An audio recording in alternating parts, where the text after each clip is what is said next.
Hey, this is Chuck, and you are listening to Fans with Bands, the podcast where we talk to the fans and the bands they dig about life, music, and whatever the hell else we want to talk about. Today on Fans with Bands, we're talking to Sonic Smut. Check it out. Today's episode is brought to you in part by Fret Rescue. Located in Southeast Michigan, Joe at Fret Rescue has over 17 years of experience as a journeyman luthier. From basic setup to major repairs and restorations, you can put your trust in Fret Rescue. Contact Fret Rescue via email at fretrescue@gmail.com.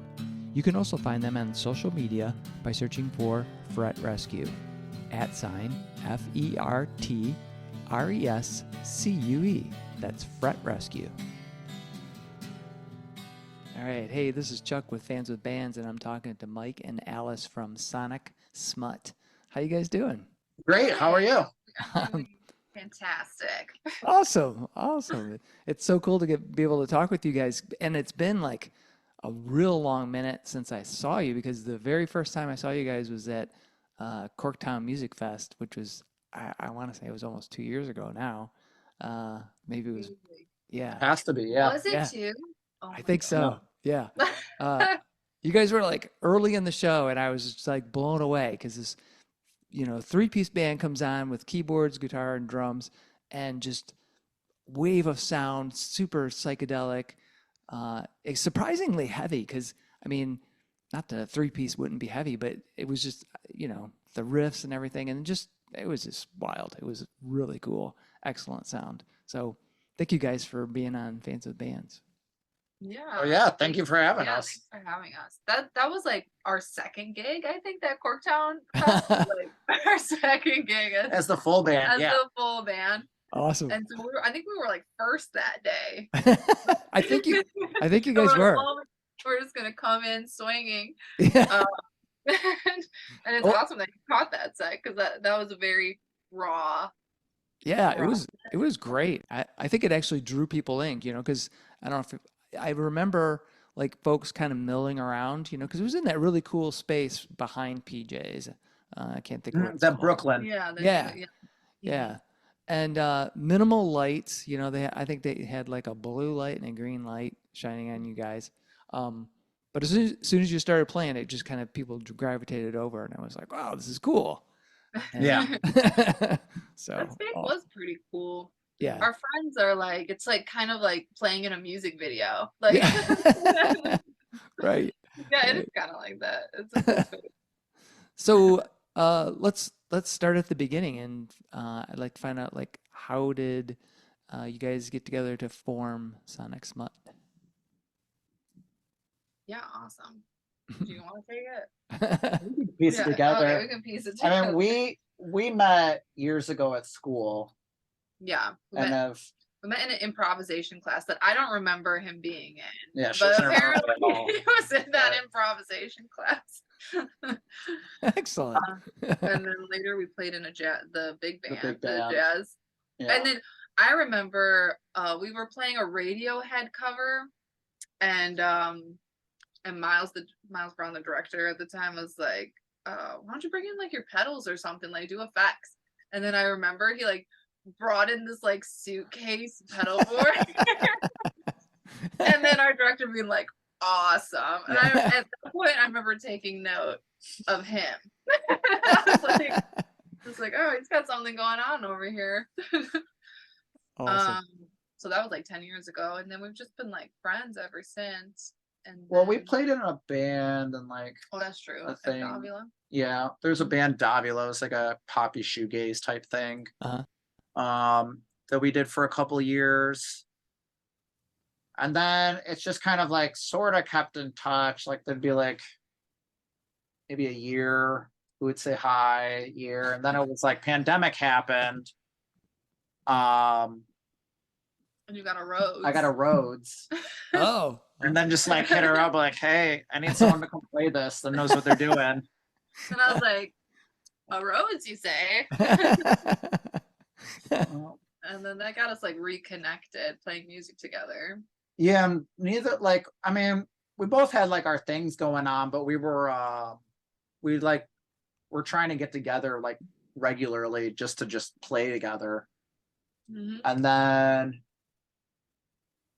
I don't know when it really, I think it was after, like, we did a couple of year albums, like recorded some of your albums, and then we're kind of like, and I was playing more on them, and then we were kind of like wanted to expand upon it almost. Yeah, I was like, well, I wanted to perform some of that music out, and I didn't really want to get a whole band together. I had a couple gigs, and so we just like started. I was like, why don't we just the two of us? Like, we'll just duo it, guitar and keys. I thought it was like hilariously absurd because they're both like very mid instruments, and I'm like, why don't we just like have this? Yeah. And like that first gig that we were doing a lot of my music and some like covers, some blues and some covers. Dave was at that show. It was at Parts and Labor, actually. Oh, okay, cool. And Dave comes up, and I like in our minds we're like, oh, it'd be awesome to have a drummer, but we want to find the right drummer. We weren't gonna like settle. We wanted to just like, have a good fit and good feel and everything. And that first gig, he was, he's like, oh, you guys sound great, blah blah. He's like, I'm an instrumentalist. And then like by the end of the conversation, I'm like, oh, what instrument do you play? And he's like, oh, I play drums. Like, you guys really need a drummer. And I was like, oh, what do you play? He's like, oh, I have a drummer. And I was like, oh.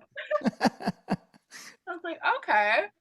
And then we had him over for kind of like just did a couple tunes with him, some Deep Purple tunes actually. Oh, and cool.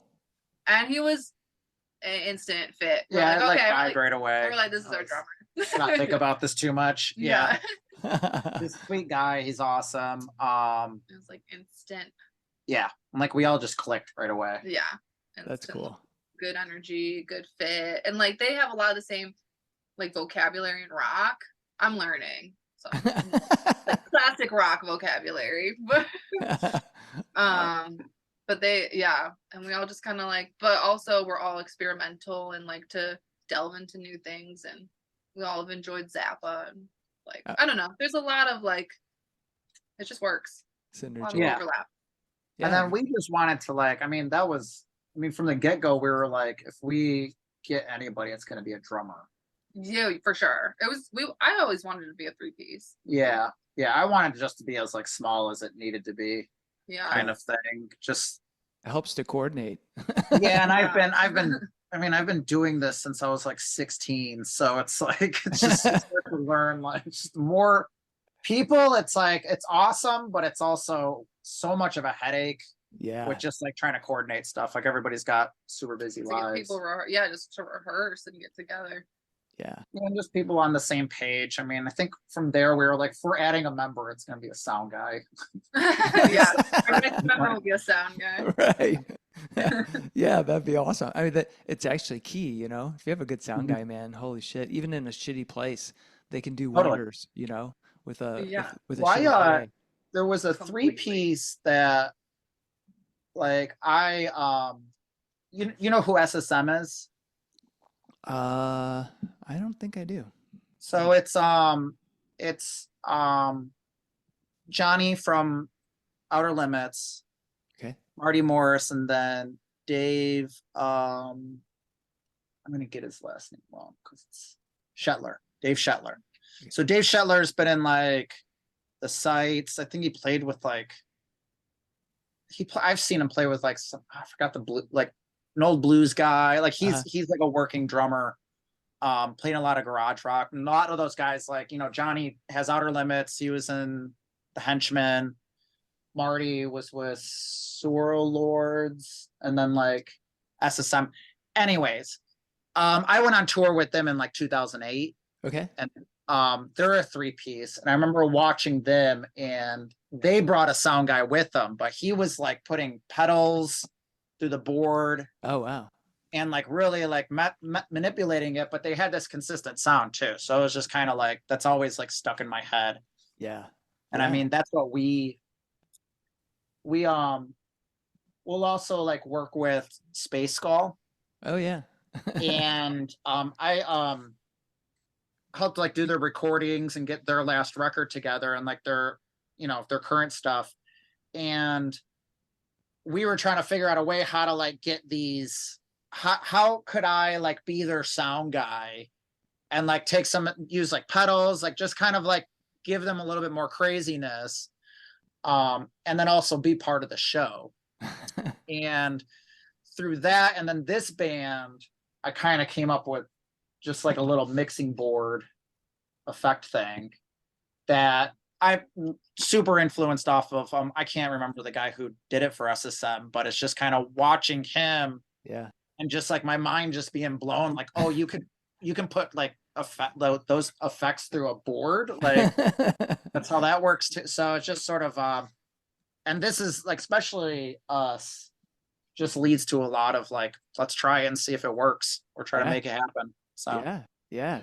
Well, I was listening to, and I got a copy of the self-titled album. I got the digital version, but anyway, we'll get you a record. Yeah. Oh, wow, that would be awesome, man! But yeah, we definitely I will pay for it, because you shouldn't give that away. But anyway, the music on there definitely had me thinking when you mentioned the '70s and experiment. Well, I don't know if you mentioned the '70s, but I heard '70s experimentation.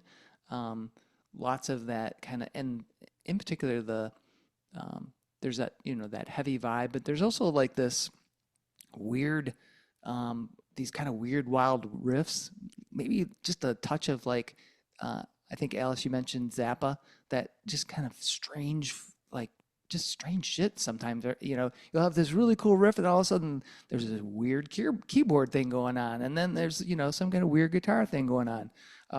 And then all along, you got David just beating the hell out of the drums. It was just like, raw.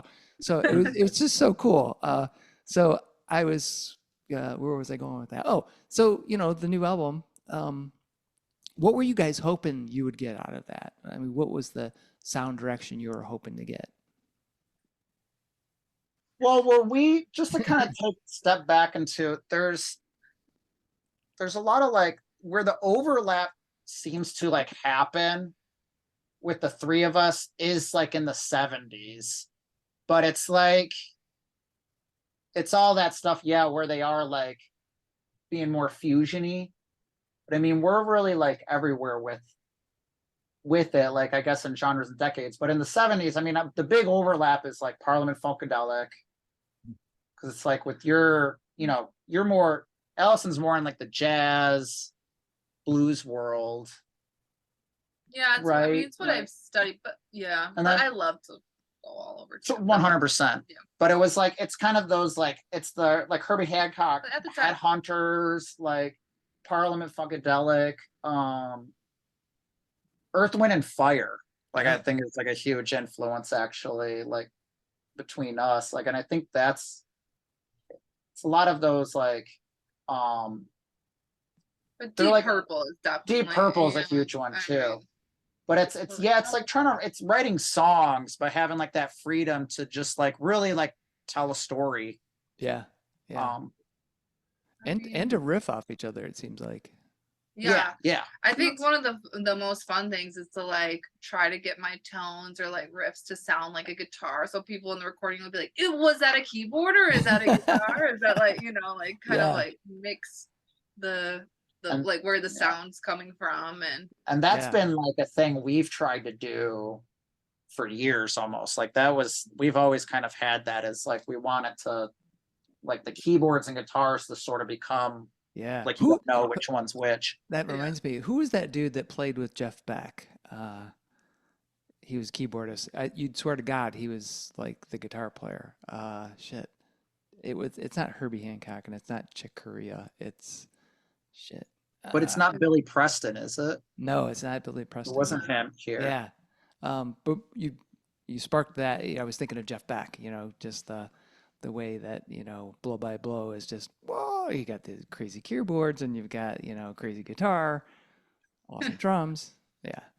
Totally. So Max Middleton is the one thinking of? Yeah, maybe. I thought he was like some. There might be more, I think. And I think this other dude that I'm thinking of played with Al Di Meola too. Okay, man, I have the record upstairs. Yeah, just I know. I could roll behind me and yeah. But so what was I gonna say? Oh, back to the debut album. Yeah. You got a real cool cover of Vanilla Fudge, which I thought that was the Maggot Brain version.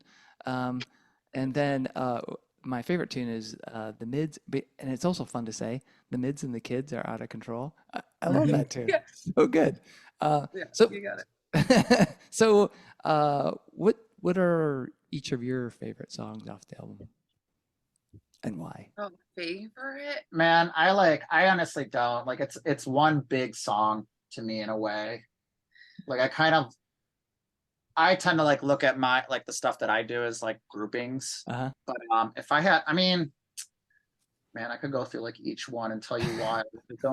I know. I think there's like little things about each that Well, really maybe resonate. maybe with me. I carve think out that- a couple of moments that really resonate for each of you. I mean, I think Yeah. Smut Prom 2 was like is one of my favorites because it's like I love the energy in it. I don't know, we just like we tapped in something that kind of just like fell together too. And it's one of those like I don't know, I think we just came up with something that's kind of like classic, but like you haven't heard it before, but you almost swear that you did. Like I'm trying to like, but Smut Prom 2 is a party. Like that one's always It's fun. Yeah. Yeah, that one's a fun party. um Smutty Boy is like a little bit near and dear because that was actually the tune that kind of started that's Sonic true, Smut. yeah. It was like our opus. Was Yeah. Smutty Boy.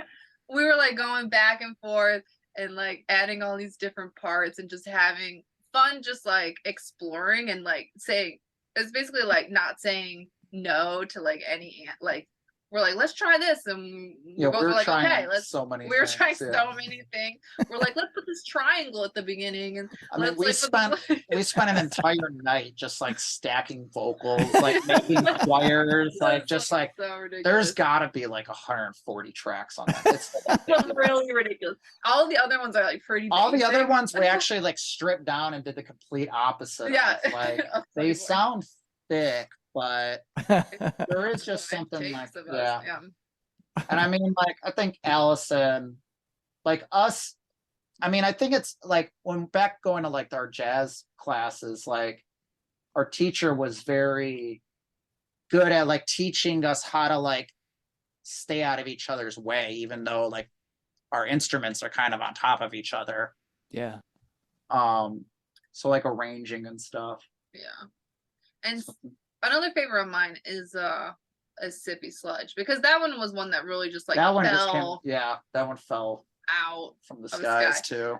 I was like practicing a exercise like down here at the piano, and then I started doing the riff like, and I was just like having fun, just like being dumb. And then he comes down, he's like, "What was that you were doing?" It's like, "Oh, it's Yeah. like it sounds pretty cool." And then we changed the key, and then he was like, "I don't want to solo in that key," and I was like, "Okay, move it up a half step." And then yeah, and then basically like Dave, we just played it, and then it was like basically all came together in like 20 minutes, you know, Yeah. like. Nice. But then even like Cosmic Kiss has its like I love that There- tune too. like that one's got an intensity because you got to be like delicate with it. Yeah. But at the same time, there is this like, and that one was weird how like we had the first part of it, and then the second part kind of just came out of us jamming it one day. Yeah, I was like, these parts don't go together, but I'm like, they do. Yeah, and so there's like this very like there's like a danger in it still. There's just something very and it's very chaotic too. At like, Yeah. but Performing that one, it is because it's so vulnerable. It is like I do get the most like, okay, we're gonna perform this one even live. but it's So, fun to have that one live too because it's like, you know, we want to put on, you know, we're just fans of like, you know, very entertaining live events anyways. Like, you know, I think it's just from like growing up in the 90s. maybe. Like, but there was like that one, I really like how we've like pulled it off live. It doesn't like suck out the energy. It really kind of just settles things for a minute. Yeah, I was going to say Like allow us to actually get even more.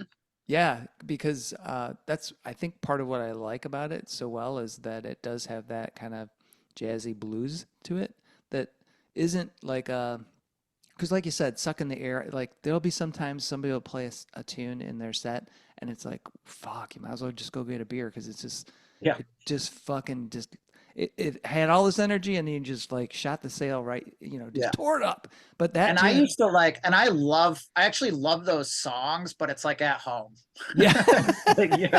Right. Yeah, exactly. When you just want to chill and you want to listen to something, you're like, all right, let it go and jam. That's fine. But yeah, sometimes at a show you're like, oh no, why are they doing that? But I could see where that tune would work out well because I think it is that kind of jazzy improvisation that kind of gives it life. Mm-hmm. So I want to make sure I give a shout out. We've got Andy. We have a fan. Hey, Yeah. Hey, can you hear me, you guys? Yeah, man. Yeah. Terry here. All right, Terry's here too. All right, hey. Thanks for joining. Yeah, totally. Yeah. I like the artwork. Yeah. Do you guys have any questions for these guys?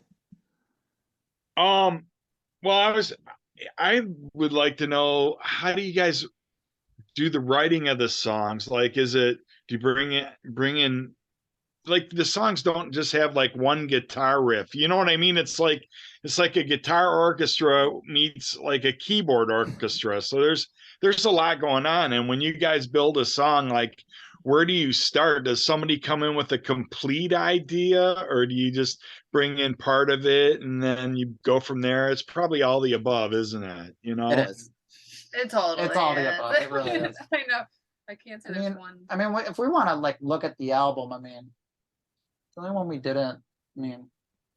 So I think it's like they're almost in like groupings. Like Smutty Boy was just like we would bring pieces of that together and then play with stuff, and a lot of that one was just like experimenting and just like kind of trying things out.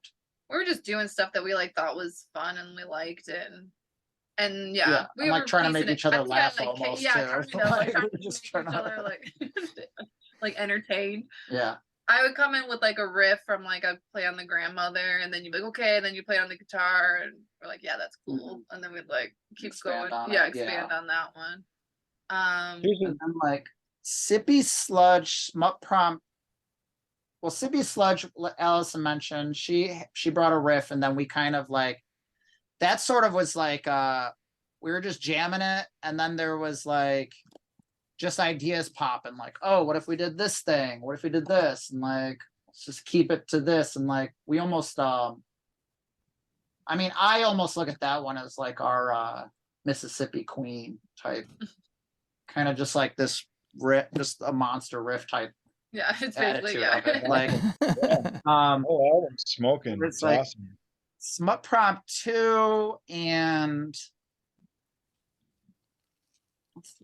Smut Prompt 2 was kind of like you were out of town, Dave and I was jamming. We showed her what we came up with. She liked that one. I like that riff. And then we bounced it back and forth in rehearsal, and then you went and wrote the lyrics. Yeah, I always write the lyrics pretty much.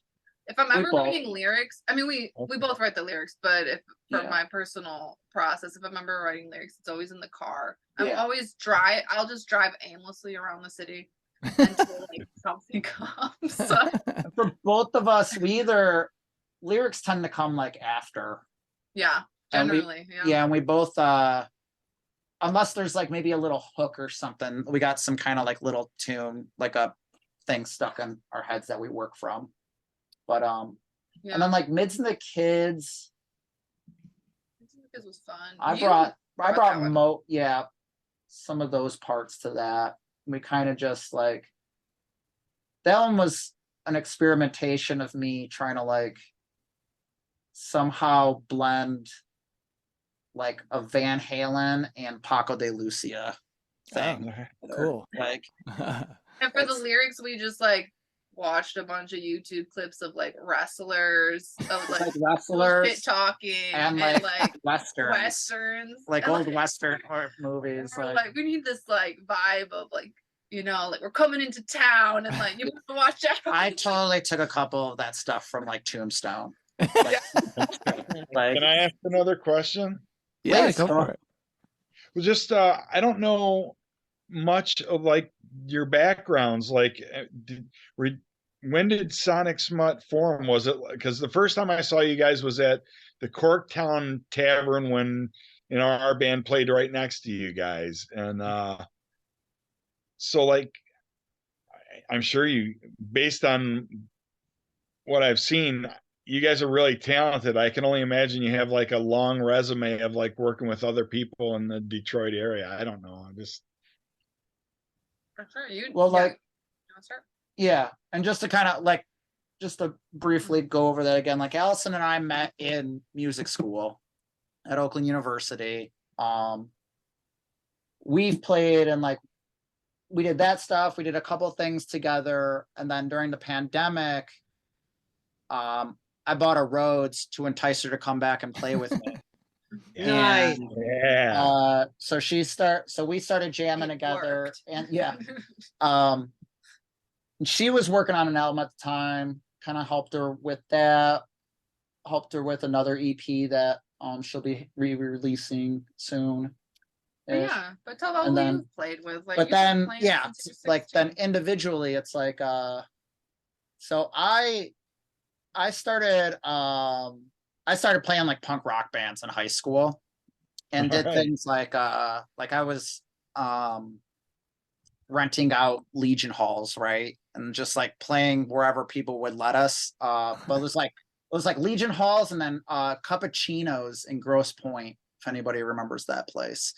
Was a coffee shop that they used to let us play at. So I did a couple bands in high school. It was so funny.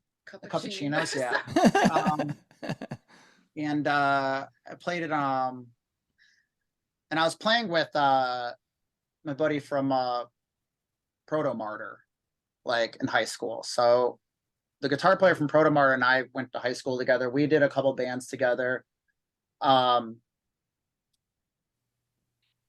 Like college hits, I wasn't playing for a little bit. I think I was like 19 or something when I met the Freer brothers, and we started a band called, I joined their band called Freer, which we there was about like 3 years. It was like 2005 to about end of 2008, I think.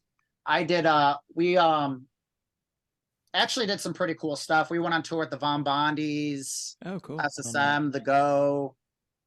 Cool. We used to play with Office. We had management in Chicago, like a booking agent in New York. Like we were doing some really cool shit.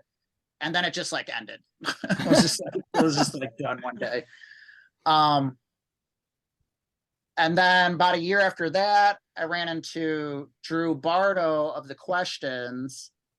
He invited me along to do the Wonderland, the Glass Orphans with Wonderland, which was a thing that Theater Bizarre was throwing on. It was like burlesque and like all this like, all this stuff a lot of those like artists putting on a show of Wonderland, of Alice in Wonderland. And then from there, I got into Electric Lions. And then we turned into Electric Lions Soundwave Experiment. It was like a shoegazy psychedelic band, and that stuff actually just got put up online actually. So oh, cool. Rest in peace, Rabia. And that was like another 3 years. From there, that's when we started Davila. Did that for a couple of years. And then about 2014, I started subbing for the Beggars. 2016, I joined the Beggars. Okay. I've done I did the last album and their EP with them, but I'm a full-fledged Beggars member now. The rock and roll fraternity of The Beggars. what else is and then Didn't you play with Commander. Dude for a while? I played with Dude. We both played in Dude. I was in Commander, which was like a Yeah, I remember Commander. yeah, I do that too. was kind of another kind of Deep Purple-y type Yeah. thing. We got like a single up there. I was playing keyboards in that one. And I think I might have a picture of you at PJ's playing you might, keyboards. Or... yeah. Because that's where I think we actually, it was I either think it through was. Yeah. Commander or Beggars. It would have Yeah. been one of those two. Yeah. And then we've played in Dude together. Yep, dude. And did you play in the hourlies too, or no? Didn't play in the hourlies, no. I've recorded, I've helped Allison with her stuff. I've done Space Skull, Casino. I did the last two things that Milk Bath released. I managed a School of Rock, like, so I've just been for, I was there for almost 12 years.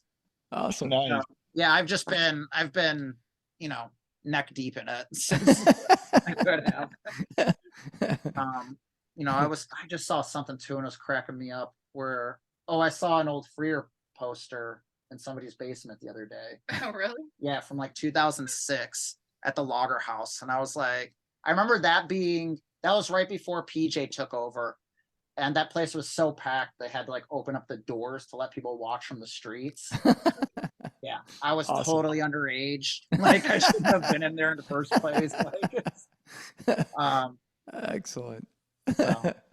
There was like a photo of that event, like of. Or like there's an old flyer. Oh, Like an old flyer, yeah, Okay. yeah. That's cool. That's cool. That's- So, Then go ahead. Allison's got been. Mine was like a slow burn.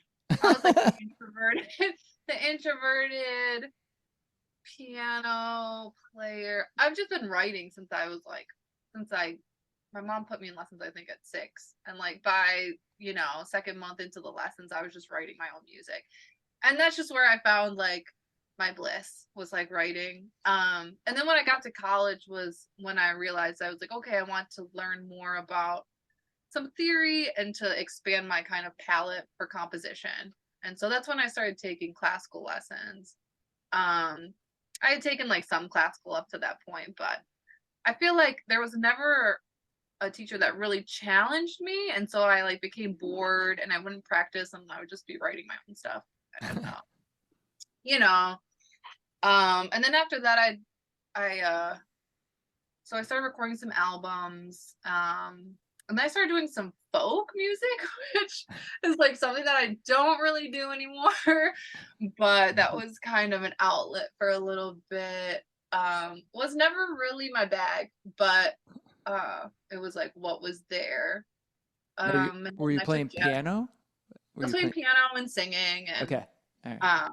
And composing and stuff and playing on other people's records. Yeah. And I toured with the Hounds Below a little bit, like at around the same time, which was actually kind of another connection we had. Oh yeah, Like, so I was like, Jason? Yeah. Like, I went on tour with the Von Bondies. Jason from Mom had this other project, the Hounds Below, after which I somehow got linked up through my brother's girlfriend at the time, was like serving him at Andiamo's, and he's like, I need a keyboard player. And she's like, I know one. And then I got hooked up there. So we did a tour, and we were gonna actually go out west on tour, which I was like super stoked about. I was like 20. I just had come back from living in France. I lived in France for a little bit. And then like that tour just got canceled. It was like the opening act got mono, and so they just like canceled the whole thing. And then after that, it was just like everyone kind of dispersed and went their own ways for that one. So that was fun. And then I started studying jazz, and I still do. I studied at Oakland, and then recently I went to Wayne State, studied with some mentors, and just been awesome. playing. And now I feel like I've hit like a threshold of I play out much more. So now we have this. We have Sonic Smut, and now I've been doing some of my own stuff, and I've been working on a couple grants. I have one jazz grant that I'm working on, doing some Blood Bowl tunes, and then I have another grant that's I'm composing some music for a sound walk that's happening in Detroit. Should be like out this summer, and then I play with another group, Hockey, HAKI, and those are actually. Oh yeah, they're playing at the Batch Thursday. Yeah, he's a fan of the Batch. Oh, So. Yeah. playing Tuesday. Yeah. Sweet. So I'm in that group, and those are all guys I met through Wayne State at the jazz department. But Oh, cool. I mean, it's like electronic metal with some jazz licks. I guess I don't know. I don't know how to describe it. It's cool. You would actually really enjoy it. It's Yeah. a lot of fun. And now I have I'm working on a visual EP that's coming out soon, 4 movements of a piece that I've been working on. And he plays on it. So yeah, there's a lot going on now. There's like a handful of people you've recorded for this year and Yeah. whatnot. So Totally. Yeah. I do some studio sessions and I was in Dude. So yeah, we have that. I totally forgot I'm also in Mega Weege too. The Ween. Oh yeah, tribute act. the Ween tribute. Great Yeah. Ween tribute act. That's awesome. Um, So I'm kind of like, oh, go ahead. just more of like a mysterious figure. Yeah. And lurking behind. Usually. Anyway. So and then Dave plays in Ogama County also, oh, which is cool. like a metalcore band, and he's also in Black. He was. I don't think they played Black Heron, which was around for a couple years ago. They were like another like metal. I think it's just kind of like metal. Yeah, he grew up on thrash. Yeah. Yeah, you could kind of tell the way he plays. Yeah, you Yeah. you definitely. So, it sounds like you guys have been in music for quite a while, most of your lives. Was there a particular person or thing that like launched you into wanting to play music? I mean, mine. I always say mine was. Oh yeah, It was. It's watching like the Blues Brothers when I was 5 years old. Awesome. That's all I wanted. I wanted to be Jake and Elwood Blues, or like in the band. I wanted to Excellent. be Proper. I wanted to be Donald McDunn. I wanted to be anybody in there. I always like. I've been making noise since I just like was born. So. Did you say like, the Alice Cooper concert? Really? Well, This is yeah, what yeah. I wanted. The one that like when it officially like happened. So I got into like, I started like seriously getting into like music or like really want to explore it when I was probably like 12. And it was just like, I would just sit on a radio and just like run across the radio all day long, tape whatever I could.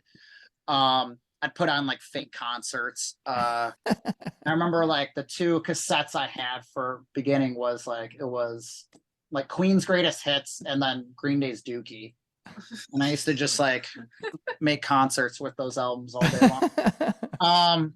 And then I started playing clarinet when I was like 10, and I like was not a big fan of it. So, but it was like, I think, yeah, it was around like age 12 or something. At the end of that, like my dad got me a guitar, was like, if you stick with clarinet and keep doing this, like you can do this also. And then that summer, it was kind of like, I saw the Kiss farewell tour. It was like Ted Nugent and Kiss and Skid Row. I was. This is that was like 99. Tiger. It was. Yeah, so this is technically the second farewell tour. But, I saw that, and then it was like Santana, Weird Al, but then the concert that ended it was Alice Cooper at the State Fairground, like that fall. And that was definitely the one I was like, this is what I'm doing for the rest of my life. I was like, this is the coolest thing ever. Like, this is all I ever want to do. So I kind of attribute it. It's like Kiss and Alice Cooper, just like. There you go. Maybe join the dark side. Yeah. So Alison, how about you? What's up? For me, it's like, it's pretty simple. I mean, I was writing music right away, so I knew like music would always kind of be part of my existence, just because I found it so like really therapeutic for my like young child self.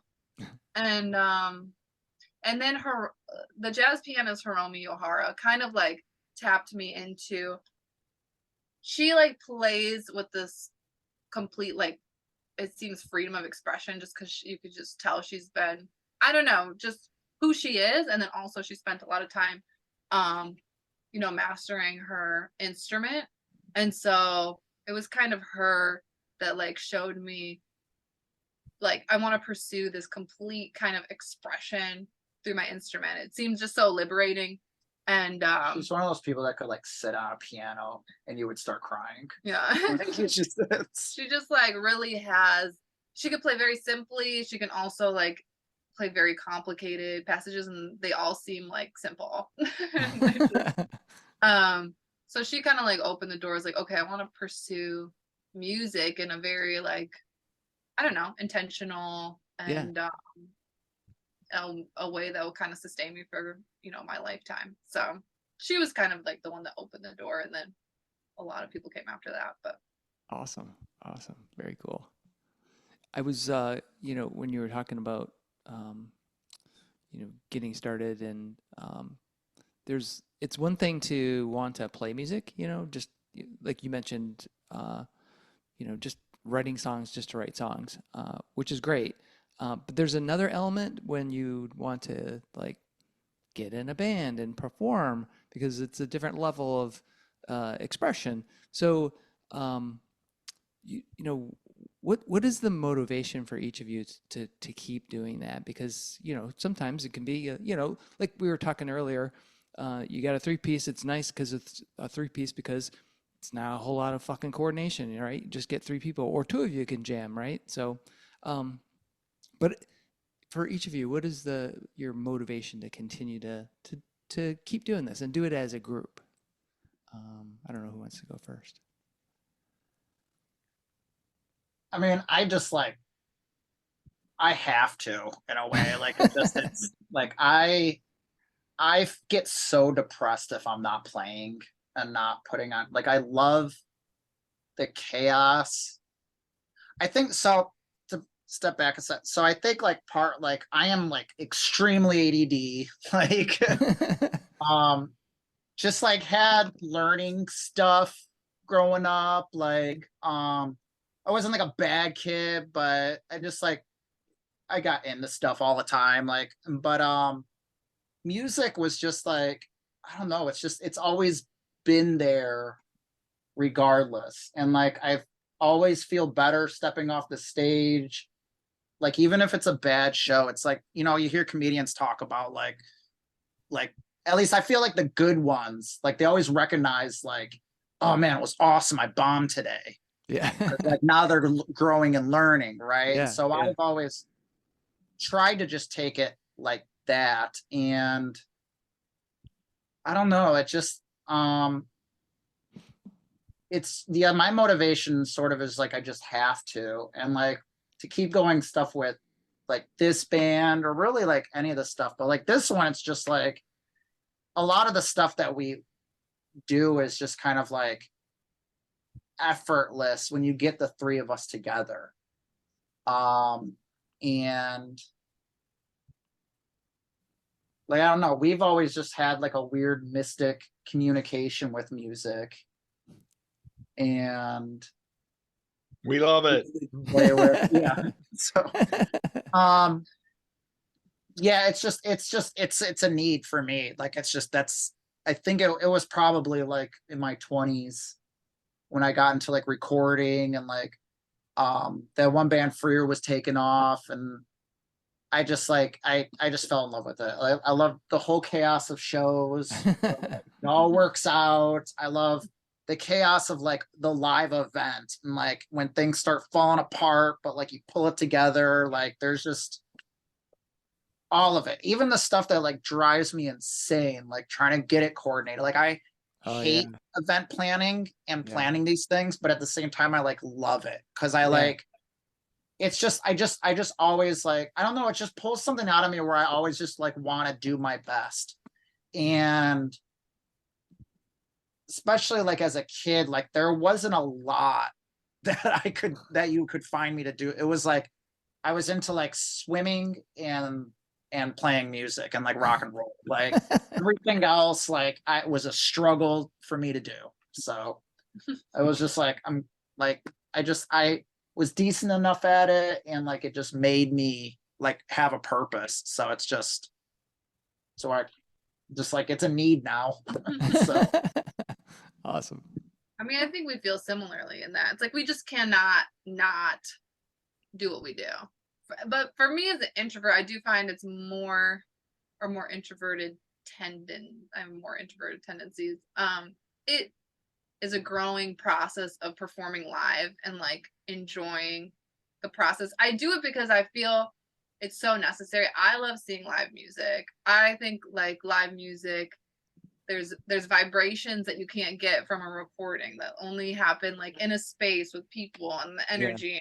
Yeah. Like I think it's so important and like vital to like kind of just connecting with our humanness. Yeah. And like that it's like, okay, I have to put myself aside and be like, okay, this is like a little uncomfortable, but the more I do it, I'm finding it's a lot of fun, and I'm learning and growing through that challenge and experiencing different levels of connectedness to live audiences. And I think for me, it just feels like an important thing to share the music. And like, yeah.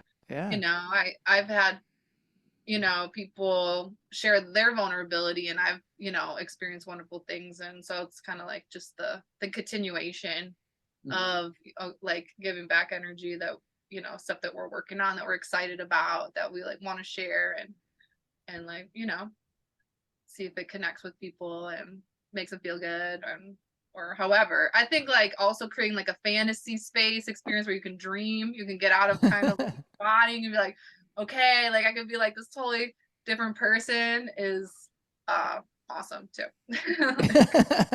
That's awesome. Cool. Very cool. yeah, and like, yeah, and I also just like, I actually do get like motivated. It's hard.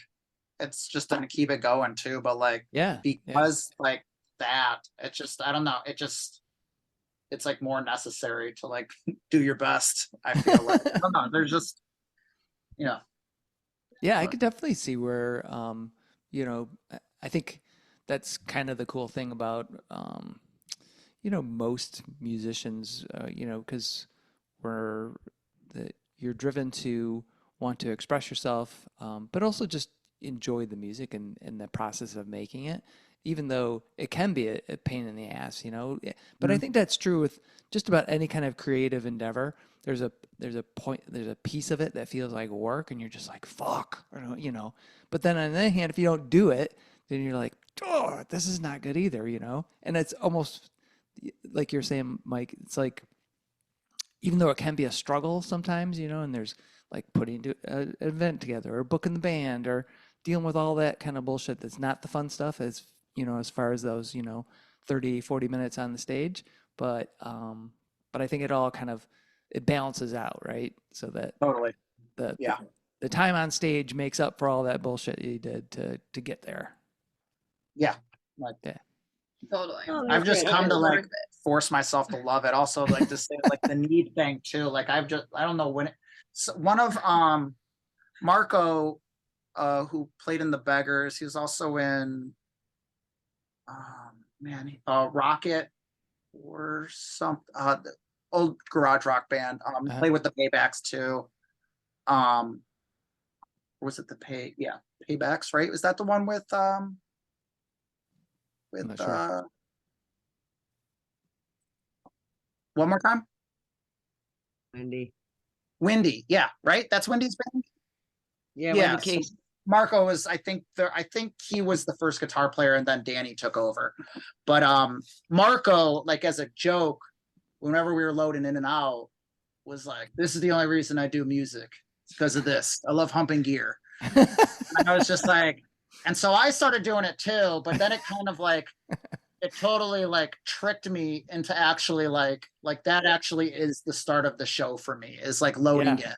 Yeah. And like, and just like even that part of the process, like I've just come to love. Like I love it. I'm so weird about it. Yeah, like shifted my thing. Like even as I'm like setting up gear for our rehearsal, it's like I'm really grateful that like I have the opportunity to like set up gear and to like, you know, carry it around. I'm like, we're gonna fucking make music.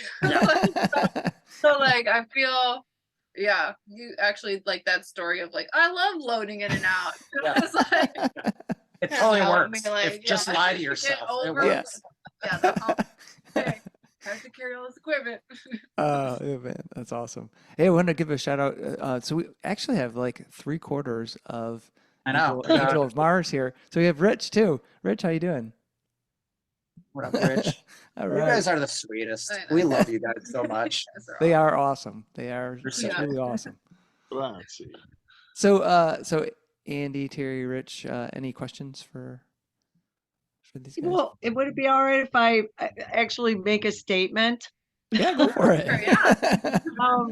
I just wanted to make a statement about the release show that we were so blessed to be a part of. When you were talking, Mike, about how, you know, Allison's influential friend, how she can play the piano and make you cry, right? Well, Mike, you made me cry. I've never. I gotta say, he's my favorite guitar player in town. Now, just don't quote me on that, all right? It's too late. It's going to be on the. We've got to Right. record We it. got it. We've got to record it. But you know, you can record me, and then like then if I die, then everything's fine, okay? But he is my favorite guitar player in town, Mike. Good choice. Mike makes the thing cry. He is a part of his body. And Allison, and I'm just sorry, the whole band they're such stellar musicians, and it shows that they have worked on their craft in a way that is a part of their body, right? And to me, oh God, that's everything. When I'm seeing a show, when I'm seeing a band, I really don't. Talent really never really got, is the thing for me. And what Sonic Smut does is, well, they take their extreme talent, but they are vulnerably showing their soul to the audience. Everybody feels, I felt like I was a part of, I felt like I was right up on stage with them. Yeah. The way that they, oh God, it's just such a beautiful experience. And yeah, they, started at Corktown.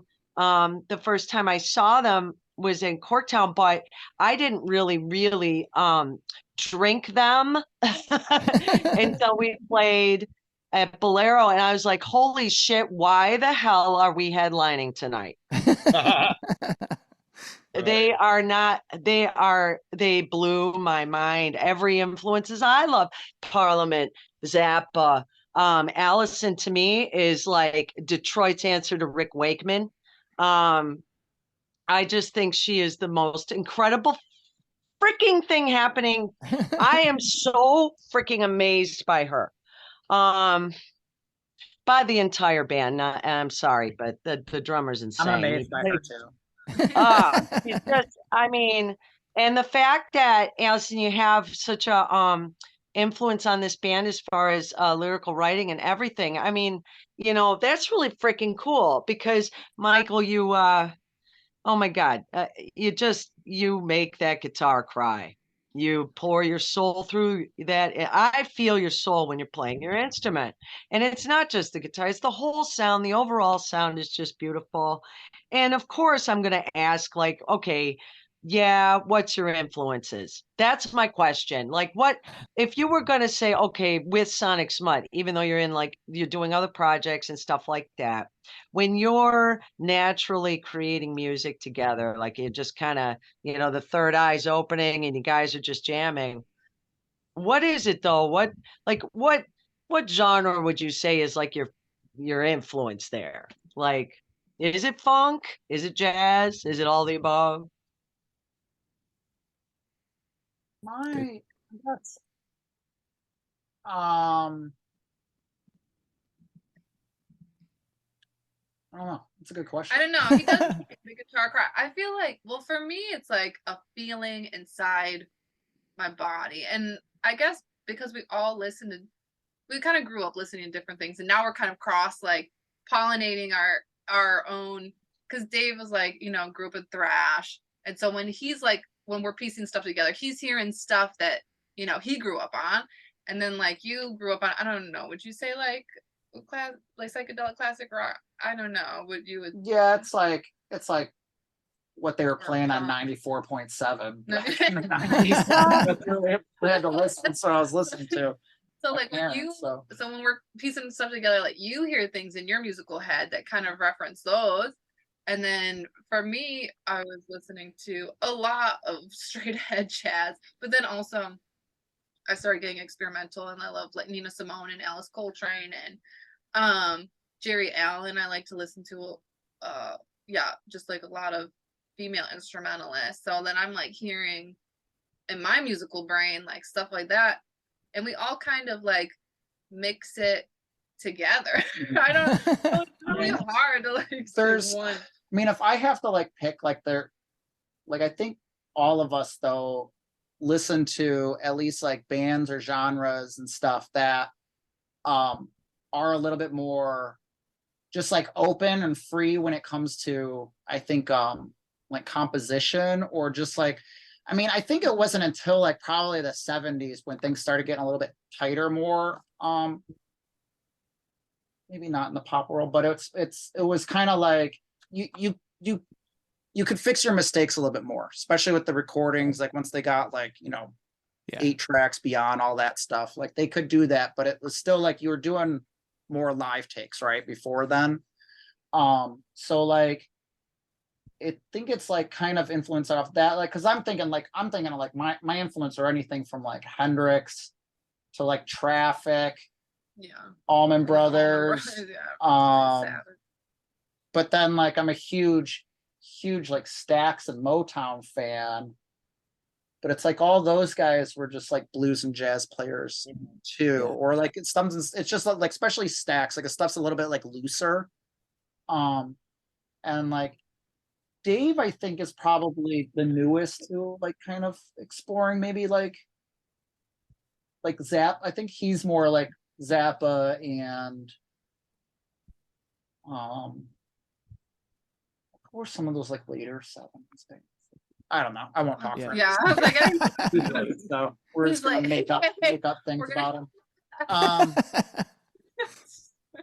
Yeah, he was hugely into Hawkwind. Was he? Well, it's okay now. All right. Chuck, now it's like, okay, now I gotta like take off all my clothes and go into the shower. So I mean most of the time I'm just it's like whatever I'm feeling, or I'm trying to just like make somebody laugh, really. Like with my keyboards, I feel like, especially with the album we just released, it was like I wanted them to be heavy, like I wanted them to be heavy, like really heavy, but also sensitive. So it's like, well, I remember you were I know we had a conversation once where you just felt like everybody always wants like you to turn down or you to be quiet. Yeah, well, and so I was like, here's the new challenge then. Like, wait till I tell you to turn down. It's a good time too, where you've had to turn me down. Because like most of the time it's like, turn up, like let's all hear you.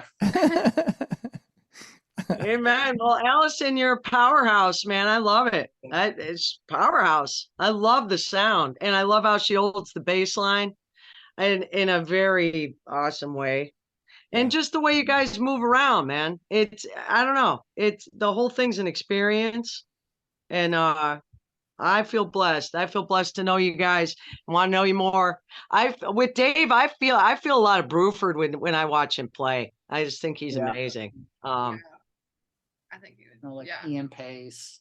Yeah, for sure. Ian Pace, because he's got that he's got that heavy snare. So.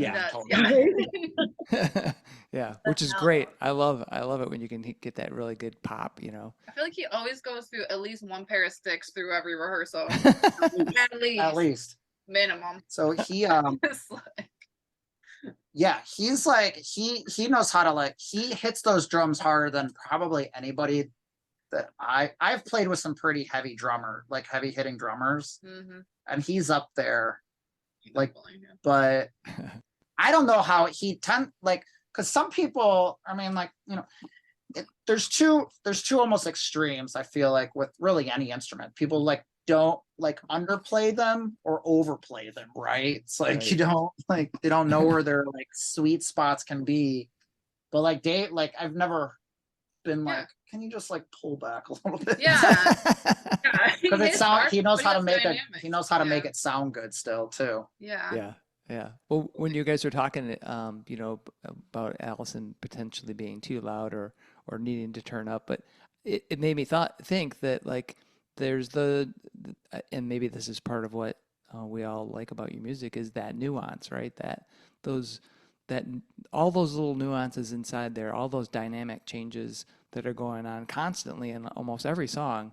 I think that's part of that special, you know, that secret sauce that you guys have got. So it's very cool.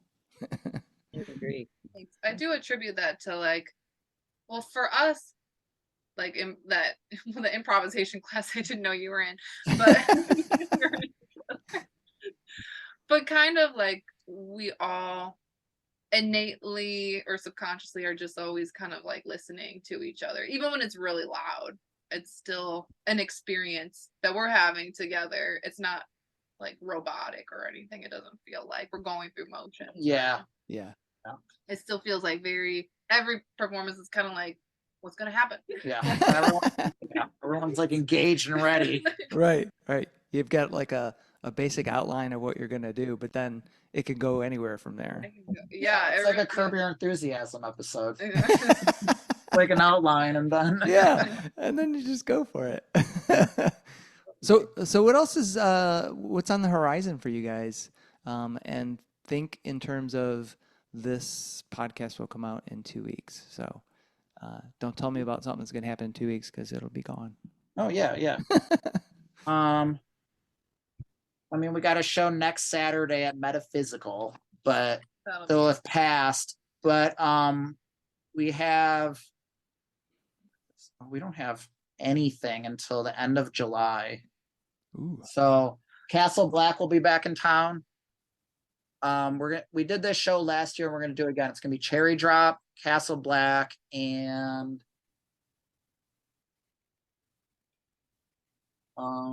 Sounds of the Show. Sounds of the Show. Cool. That'll be July 26th.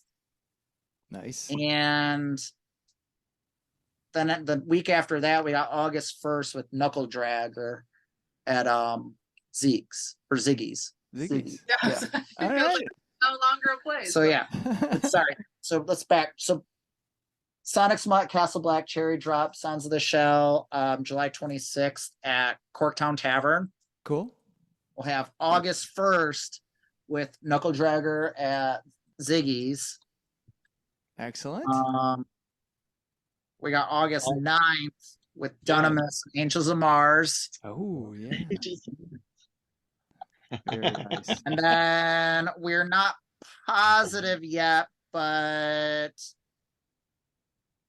there might be a festival in August that we're doing too. So Oh, all right. I guess they can fully announce that because Cool. It's not full. It's not tentative fully on. still. All right. Yeah, and then we just got back from Yeah. we just got back from Joshua Tree. Whoa. We recorded with Dave Ketching for a week Wow. from Queens of the Stone Age. Yeah. We did Arctic Monkeys, Foo Fighters, Yeah. bunch of all Yeah. stuff. He's like the desert, stoner Yeah. garage rock guy. That's awesome. So yeah, we spent a week there, and we've got a very big head start on the next album. That's so- awesome. Yeah. Wow. What a trip. Yeah, so it was just like we tried to get like a little tour together, so that's what we're trying to maybe try to find some like out of town gigs and Yeah. just keep doing going at it. Nice. Awesome. Did you it's totally off the wall, but when you're out in Joshua Tree, did you go to this place? It's not too, I think it's close to the actual park, to do a sound bath. You ever done a sound bath? No, Oh, we we talked heard about about that. that. We The, talked about I think it's called the Integron or something like that. Yeah. yeah. We were, our buddy was talking about that. We just saw like some documentary on it I too. think it was That- Anthony It was Bourdain. a trip, let me Oh, tell you. Holy shit. It Did was you do it? Yeah, it was super cool. That's awesome. That's awesome. Yeah. We would love to. We would love to. Yeah. I'm definitely, that's got to be it. It's on the list. Yeah. We Okay. did though. If you're ever in Memphis, hit up the Memphis Gong Shop, Gong Chamber. Gong Chamber. They've been there since at least the 90s, maybe the end of the 80s. Cool. But they've got they do a similar thing. Like they stick you in a room and they play all these. Yeah. They have a symbol- like a 6 foot it's- gong. They've got a six. Yeah, there's there you go. it's a 6-foot gong, 80 inches. Oh my God. Yeah, it's crazy. It is like an organ massage. It's like a massage for your organs. So yeah, Oh, they'll that's do like a sound bath for you there too. But That's the cool. big thing is they've got an 80 inch, and then I think the other one is like 70 inches That's crazy. gongs. Yeah, Yeah. and like I stumbled upon this online one day, and I was like, "There's no way there's an 80." There's a it's like 6 foot Something. 4 Yeah. inches. Or something, Yeah. though it's Yeah. insane. Yeah. So they so I'm like checking this out on YouTube, and like when they play it, your speakers just go like your speakers can't even like It's too press, low. like- Right. yeah, it's too low. It sounds like I've gone back and forth between that and like tsunami footages, and it just sounds like that. It's like that rumble. It's like That- if I ever get to Memphis, I gotta check this out again. Like I gotta witness. Awesome. Well, we walked in, and it's so funny because it's a drum shop, right? But it's like super quiet. Like everybody's like, nobody's like, there's no music. Like everybody's just being extra quiet because it's like, there's just. I know they do recordings there. It's also just like I think they're hearing people smack snares all day and stuff. Yeah. Like Yeah, we need a break. yeah, they got some beautiful stuff there. But so we asked about it, and then they forgot her name. Man, I feel bad. But she's been doing them forever. She's like a therapist. She was like, yeah, I don't, I can do private ones, but like all the, the public ones are done for the week. Like, when are you guys leaving? And like, she totally set us up with a private event like the next day. Oh, awesome. So, Man. Very Yeah, cool. highly recommend. yeah, Excellent. it's great. And it's kind of, it sounds like it's on the level of like what that place in California is, because like Oh, she's no. very like, The building is like it's a Oh, drum totally, shop. it's the whole not building, like yeah. that beautiful like. but she symmetrical totally like building, but has you like kind of meditate, get your mind right before you go in there. And Yeah. it was cool. It was really, and it's like you're in those like seats that you can't feel anything. Oh, You just nice. feel like you're floating. All right. Yeah. It was- Damn. Now I got to go check that out. It's gonna be cool. Yeah, it's awesome. That was that was a fun part of Memphis. Awesome. Awesome. Well, guys, That- I want to thank you so much for being on Fans with Bands. Yeah, yeah, of course. I- thanks for- I got one last question for you, please. and that is pineapple or no pineapple on pizza? Depends on my mood, but I kind of love a pineapple on pizza from time to time. Yeah, All right. I tend about to it. not.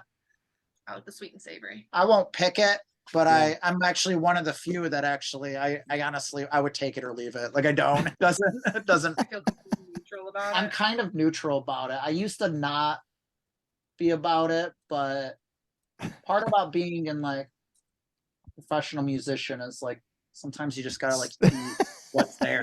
What's Like in you the have to, like, Oh, that's when I stopped being a picky eater in my 20s, because it's like I gotta eat what I gotta eat. I gotta Yeah, what's there. eat. That day old hot dog, sure, give it to me. What Oh, you got? totally. They don't hot dogs or nothing. That's fine. Like, but yeah, the pineapple doesn't bother me, I guess. All right, awesome. But I wouldn't pick it, I guess. What about you guys? Yeah. Yeah, I can't remember. Terry, Weird. Andy, Rich, what were you guys? Oh, we're big pineapple people. Oh, Pineapple. definitely Yeah. pineapple. yeah. Absolutely. Remember, I talked about what pineapple does to the Fairmount. Oh yeah, That's yeah. That's right. Is Sorry, Rich still Chuck, there? right again. I'm so Ay, ay, ay. Woo. I what love about you, you, Chuck.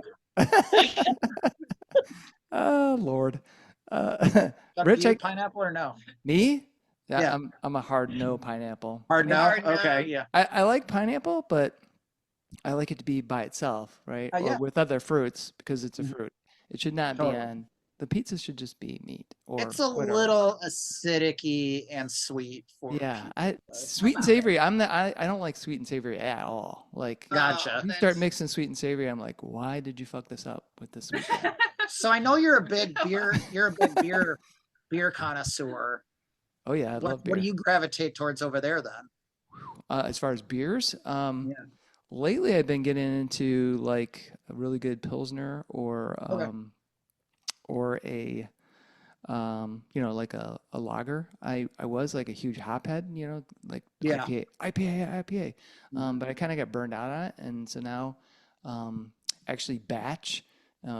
If you guys go to Batch, they got a couple awesome beers. One's called Old Nation. It's not Old Nation. It's Old something. It's a pre-prohibition lager, super good. Okay. But they have this one beer. If you're worried about calories, it's called Low Boy.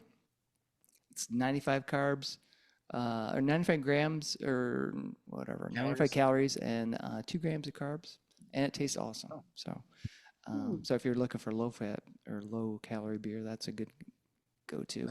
Okay. And the other place I would say, if you get up to Marquette, go hit Cognition Brewery. Those dudes are all about music. All their beers are music themed, like every one of them. Oh, The brewer will tell you like a band that he listened to that he said, "Oh, this is from this band, and this is from this band." He's done collabs with bands, and we're doing a collab with them. Great. Oh, that's Awesome. Yeah, we're going up middle of June, and we're gonna brew a Czech pills with them. So it'll be fun. Oh, Awesome. What sweet. was it called again? It's called Cognition Brewery, and it's spelt in in Nordic, so it's Okay. KOJ IASGON Cognition, and then Birgi, so. Marquette, that's a hike. Yeah, we go up Yeah. there at least a couple times a year because I love it up there, and they've got some good music up there too. So, They do. Oh, They sweet. do. Yeah. yeah. We should go. Yeah, there you go. All right, guys. Well, thank you so much for being on Fans with Bands. Thank Yeah, you so thank much. This is you. an honor. Thank you, Oh. Chuck. Thank you, Angels of Mars, Yeah, for dropping by. You guys Yeah, are the thank you guys sweetest. so much for We love being you on. all. Blessing to know you, Yes. truly. love all you guys. Love you guys. All right. Yeah. Support is overwhelming. We love you all. Thank you. It's awesome. This is So awesome. Thanks for having us. Many thanks to Mike and Alison from Sonic Smut, along with their fans, Andy, Terry, and Rich, for joining me on this episode of Fans with Bands. It was pure joy to talk with Sonic Smut. Their new self-titled album is everything you could want. Funky, groovy, heavy, and wild. Talking with Mike and Alison revealed how the band came together, their approaches, and their inspirations. And an answer to the pivotal question of pizza toppings. Sonic Smut is an incredible band and definitely worth checking out. Stay tuned to their website and socials for the latest news and where you can get a chance to see them live. See the show notes for all the details and links. Bands are nothing without you, the fans. Purchasing music and merchandise is critical to their survival. If you can help out your favorite bands, please do. If you're in Michigan, consider following the Playing in Detroit area tonight and SE for Southeast Michigan Music Facebook pages. They are fantastic places for fans and bands to support each other and share our combined love of music. Thank you all so much for listening. Be sure to hit subscribe on your favorite podcast service to get each and every episode of Fans with Bands. Spread the word by rating the show, telling your friends, telling your neighbors, telling your family, telling your priest, tell everyone, and leave a comment. We want to hear what you think. You can keep in touch by following us on social media. This is a Life in Michigan production. Until next time, be well and kick out the jam.